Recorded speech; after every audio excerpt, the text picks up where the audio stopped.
All right, so how do you insert a node? Well, when you're inserting a new node, you just insert the new node by searching for where it goes, you color it red, and then you fix the colors to enforce the red, black tree invariant. And this is the part that's probably most crucial to this process, is that fixing the colors is going to be a recursive process. All right, so let's look at this at a high-level algorithm, from a high-level algorithmic standpoint, and then we'll look at it in terms of pseudocode. We're going to insert a node, and we always insert as a leaf. Why do we always insert as a leaf? Well, it's easier to insert where you have a null pointer already instead of inserting a node somewhere in the middle and then rearranging everything. So we always are going to insert as a leaf. It's just the easiest place to start, and it means that you could have to do just a simple search and an insert without having to do any extra work. If the newly inserted node is the root, then we color it black. And that one's pretty straightforward. That means it's the only node in the tree. So if it's a leaf node and the root node, it's the only node in the tree, and it has to be a black node. Otherwise, we color it red. So why do we color it red instead of black?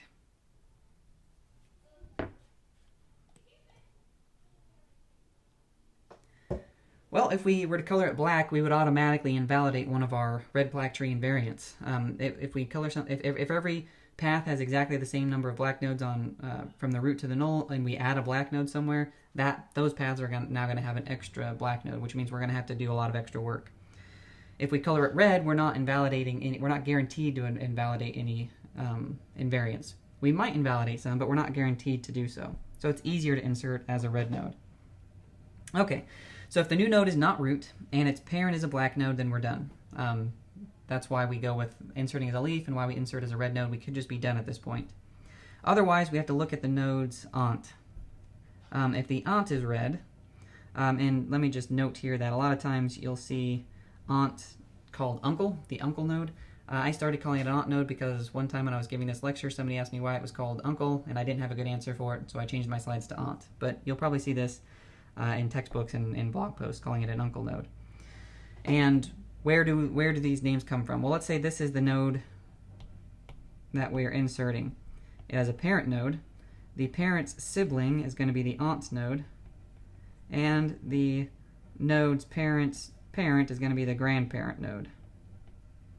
So these are the names that you'll likely see all over the place in textbooks and blog posts and videos when you're looking at red-black trees or really binary trees, trees of any kind. Okay, so if so we've inserted our new node, and the parent is not a black node, otherwise we would have stopped at part 3 here. We know that the new node is red, and we know that the parent node is red. We key off of the aunt node and change the color. So if the aunt node is a red, then we change the color of the parent on the aunt to be black. And we change the color of the new node and the grandparent to be red, so the new node's already red. So essentially this is that scenario where we take the color black and we push it down a level so that we don't change the number of black nodes on any root to null path. And then we go to step 2, and we act like we had just inserted this new node here, this grandparent node, and recursively do the same process. So we come back up here to step 1, then do step 2, and so on. So after, sorry, the animation there took longer than I was expecting. So after we've done this coloring, we might have a red node up here, which means we're going to invalidate the no 2 red nodes in a row. So where we recursively follow the same procedure up the tree.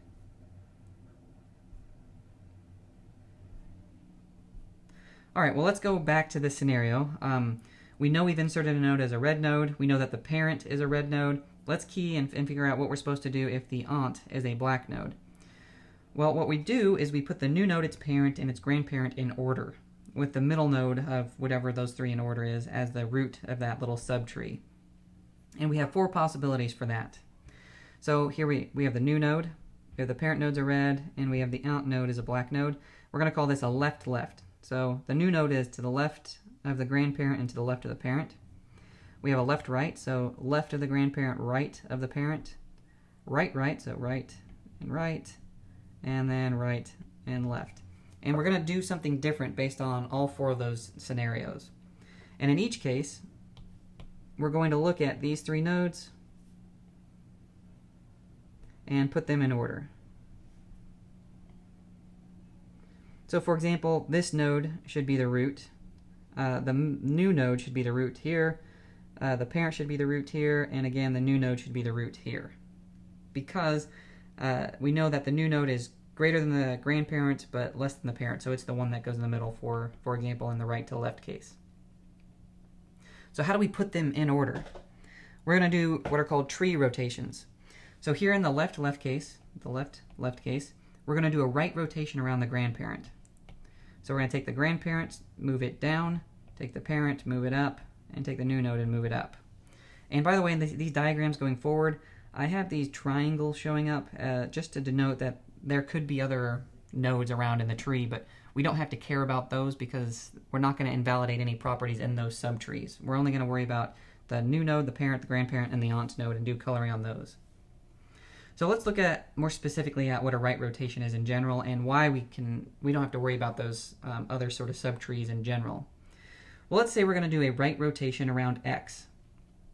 X has some parent node, X has a left child and a right child, and for this right rotation all we really care about is, let's say, this left child. So we know that A is less than Y, which is less than X. All the nodes over here have to be. We know that for B is greater than Y, but less than X. And for C, we know that C is greater than X, and we know that X is greater than Y. So how do I know that? Well, C is to the right of X, and Y is to the left of X. So we know that C is automatically greater than everything that's to the left of X. So we want to make sure that we put all these things in the correct spot, or all these properties still hold after we do rotation. So let's look at another version of this, and now let's right rotate around X, which means we're going to drop it down and we're going to bring Y up.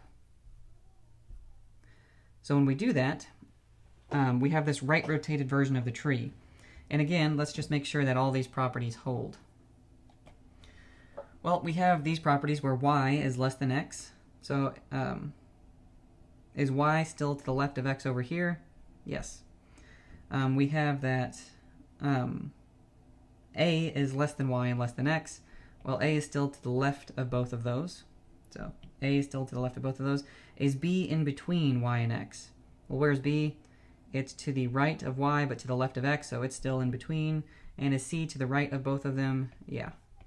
So for a right rotation, we don't violate any of our search tree properties. And a left tree rotation is going to be a very similar thing.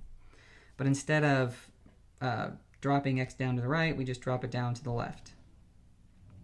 So here's our left rotated tree. And I'd encourage you to make sure that the positioning of A, B, and C still makes sense here for this tree. Okay, so let's go back to our left-left insertion. We've just inserted this as our new node. I am going to show it with children though, because as I mentioned before, this is a recursive procedure, and eventually we're going to treat the grandparent as if it were the node that was inserted, and if you notice, the grandparent does have a left and right children.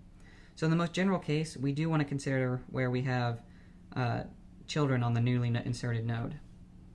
Alright, so for this, we do a right rotation around the grandparent. Here's the grandparent, and here's the rotation.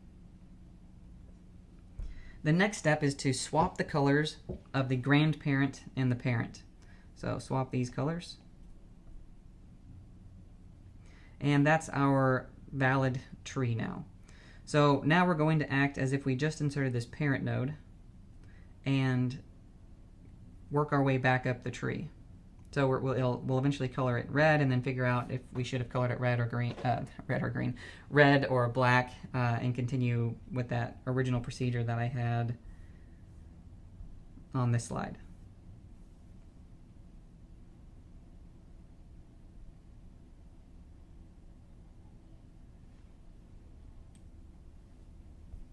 All right, well, let's look at a left-right insertion. So the new node is to the left of the grandparent and to the right of the parent. We start here by doing a left rotation around the parent. And just as a reminder, what we end up with is that the new node is the root of these three nodes. And to make that happen, we're first going to do a left rotation around the parent. And then next, we do a right rotation around the grandparent. And then after that, we swap the colors of the grandparent and the new node. And now again, we're going to act as if this was the newly inserted node and work our way recursively back up the tree with the same insertion procedure we've looked at before. Okay, so for insertions, what about right, right, and right, left? I didn't show those. Well, I didn't show those, and I'm not going to here on the slides because they end up just being reverses or inverses of what we just covered. So for example, for left, right, instead of doing a left rotation to begin with, we'll do a right rotation followed by a left rotation. And we do a similar thing for a right, right insertion. What are the running times of these procedures? Well, inserting a new node, we know we have to search for the new node position, which is log of n, and we know it's big O of log n because that's the height of the tree. How about recoloring? Well, just to change the color of something's a constant time. And how about restructuring? So doing those rotations is also going to be a constant time, just rewriting some pointers. Now it's true that in our restructuring we have to navigate sort of back up the tree, which means this could end up being a log of n operation in the long term. We're not going to cover deletions, but if you want to see some information on deletions, I would encourage you to take a look at this link. We're not going to cover it in slides, as I just don't want to make these slides way too long. And deletions are pretty much what we covered in the last slides, plus a few extra things where you have to rotate trees similar to what we're doing here. Without knowing anything about how the deletion procedure works, aside from what I've said though, what do you expect to be the running time of a delete? Well, like with most procedures, a delete for a red-black tree is going to be big O of log n.